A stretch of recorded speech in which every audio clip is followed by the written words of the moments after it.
परळी येथील व्यापारी महादेव मुंडे हत्या प्रकरणात ब्रेन मॅपिंग आणि नार्को टेस्ट पॉझिटिव्ह येथील आरोपींना एसआयटी ताब्यात घेईल अशी प्रतिक्रिया आमदार सुरेश धस यांनी दिली आहे। एसआयटी आणि गृह खात्यावर विश्वास असल्याचं सुद्धा त्यांनी म्हटलेलं आहे।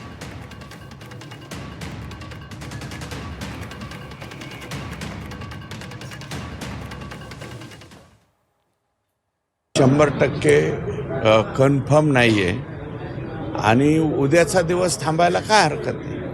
एक तपासणीमध्ये झालेला आहे, त्यात XX पॉझिटिव्ह आलेले आहेत, Y किंवा कोणी निगेटिव्ह आलेले आहेत। याची माहिती जी आहे ती IQ माहिती माझ्यापर्यंत आहे आणि एकच दिवसाचा अवधी आहे। उद्यापर्यंत ते जे आहे दोन्ही बाबतीमध्ये जे पॉझिटिव्ह येतील त्यांना एसआयटी 100% आरोपी म्हणून त्या ठिकाणी ताब्यात घेईल।